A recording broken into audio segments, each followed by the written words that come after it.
1,000 Bees, a short audio tale, written by Tom Hoffman, narrated by Jason Zenobia.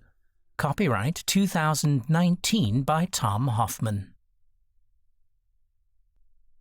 There was once a poor but happy vegetable farmer named Westley, who lived with his lovely wife and 2 children in the small village of Thrumpton.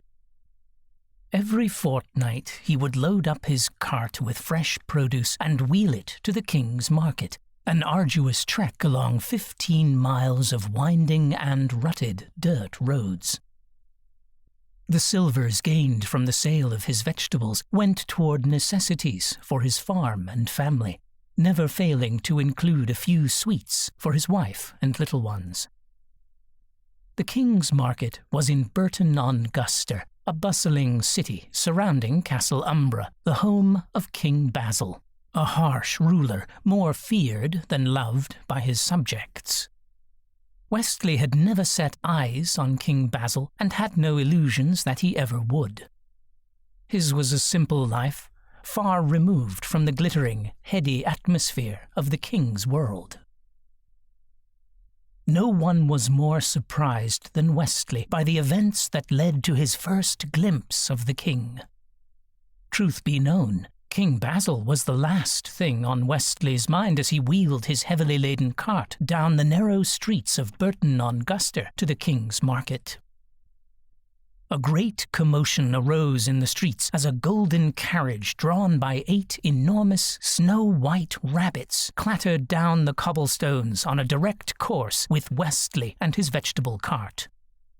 Realizing it was King Basil's carriage rolling toward him, he quickly maneuvered his cart to the side of the street. He was already imagining the look on his wife's face when he told her he had seen the great King Basil with his own eyes. The 8 rabbits loped through the narrow street toward him, the heavily armored King's Guard astride 10 black rabbits, shouting out warnings to make way for the carriage. Westley pressed himself against the building as the white rabbits thumped past. Unfortunately for Westley, there was sufficient room for the rabbits to pass, but not for the King's gold carriage. The glittering coach came to a terrible, grinding halt, jammed between the far wall and Westley's vegetable cart. The King's Guard bellowed at Westley to move his cart, but try as he might, he could not. King Basil leaned out of his carriage, glaring angrily at the vegetable cart, then directly at Westley. "Worm, move your filthy cart or forfeit your life." Westley froze, his fear so profound he was unable to breathe. The King's Guard leapt from their black rabbits, flipping the cart on its side, spilling the produce across the cobblestones, clearing the way for the King's carriage. Moments later, Westley stood alone, his body shaking uncontrollably, his eyes on the ruined vegetables crushed by the golden carriage and the King's Guard. Salvaging what he could, Westley took what produce was left to market, the profits barely enough to buy flour and eggs. There were no sweets for his wife and 2 young ones. The icy terror he had felt during his encounter with the king transformed to a dark and simmering anger on the journey back to Thrumpton. The king had called him a worm, said his cart was filthy. Not once in his life had Westley uttered a harsh word against King Basil. Not once had he failed to pay his taxes. His family worked long hours each and every day, barely eking out a living from their small vegetable farm. He had done nothing wrong, and yet the king had looked directly at him and called him a worm. His anger grew deeper with every step. As he rounded a bend in the road, a wizard stepped out from the shadowy forest, an indecipherable smile on his face. Westley stopped, his eyes wide. He had seen a wizard once before, but had never spoken with one. They were not to be trusted. That much he knew. "You seem quite distraught, young sir," What unfortunate event has befallen you? An uncontrollable flood of words poured from Westley's mouth, the story of his humiliating and terrifying encounter with King Basil. The wizard nodded sympathetically. Dreadful, simply dreadful. How could he call you a worm? You have every right to be furious. Westley sighed.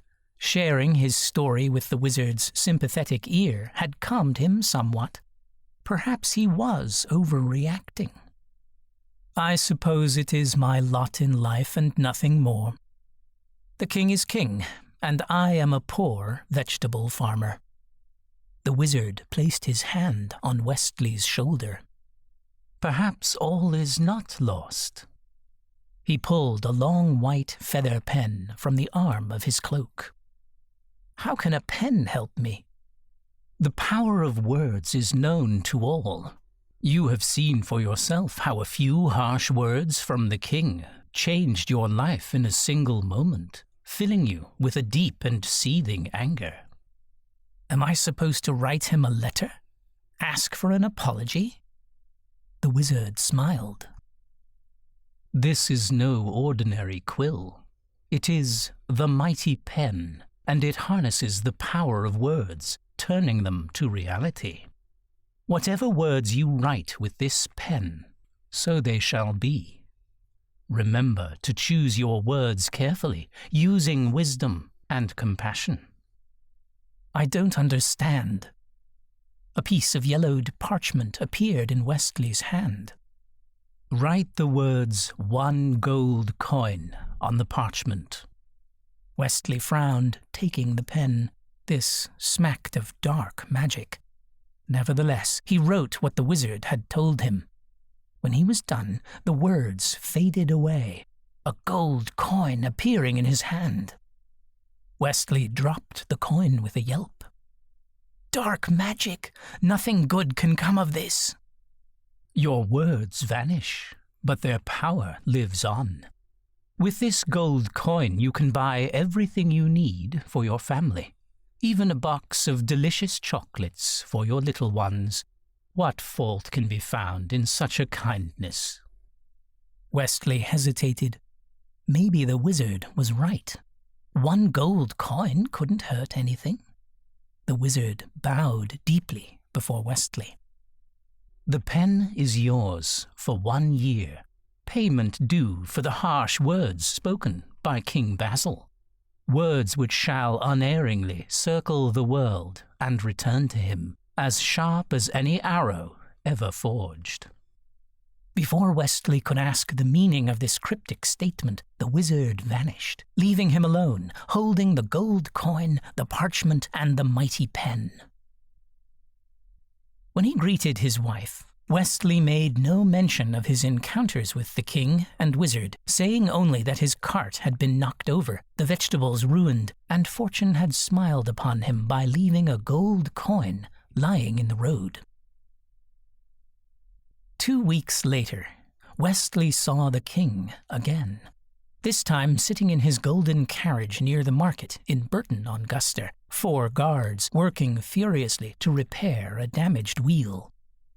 Westley was filled with an unexpected, burning rage at the sight of the king.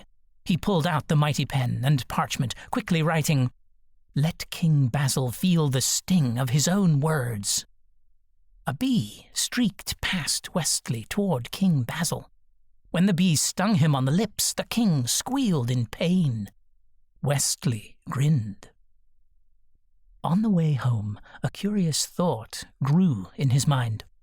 Why should such a despicable creature as Basil be king? Why shouldn't a good and loving person like Westley be king? He grinned again. Harnessing the power of words would make it so. Removing the pen and parchment from his coat pocket, he wrote, "Let King Basil and all his guards and soldiers feel the sting of 1,000 bees, 1,000 arrows, and 10,000 heartless warriors. Let me rule in his stead as King Westley." Chaos reigned in Burton-on-Guster for almost a month. When it was over, Westley was king. He moved his family into the luxurious quarters of Castle Umbra, riding daily through the city in a gold carriage drawn by 8 magnificent snow-white rabbits. He visited his treasury every other day, smiling with satisfaction at the roomful of chests overflowing with gold coins and gems. Westley's wife and children quickly adopted their lavish new lifestyle, soon becoming spoiled and complacent. Simple sweets from the market no longer satisfied them. Only the most magnificent cakes and elaborately decorated confections would do. They mocked the vendors at the king's market, forgetting their past life as humble vegetable farmers, smirking when they drove past in their fine gold carriage. 1 year passed to find Westley nodding in his great silver throne, his eyes half closed. With a flash of blue light, the wizard appeared before him, giving a gracious bow. "King Westley, your year with the mighty pen has come to an end. You have used it to teach King Basil a profoundly important lesson, that our own words circle the world and unerringly return to us, sharper than any arrow ever forged." "You bore me with your tedious words, wizard. I no longer have need for you or your ridiculous magic pen." King Westley pulled the pen from his robe, tossing it carelessly to the floor. The wizard nodded politely as he retrieved the mighty pen, disappearing before Westley could command him to leave. King Westley gave a great yawn. His coffers were overflowing with gold, his soldiers loyal to him. He had everything he could ever want. He rose at noon the following day, strolling idly onto the balcony overlooking his kingdom. He never saw the bee that stung his lip, a sting that caused him to shriek out in pain. He reeled back at the sight of 1,000 angry bees streaking toward the castle, followed closely by 1,000 arrows hissing through the air. Amidst a cloud of pale yellow dust on the horizon, he saw the silhouettes of 10,000 heartless warriors marching toward him. The wizard's voice echoed in his ears. "Our own words circle the world and unerringly return to us, sharper than any arrow ever forged."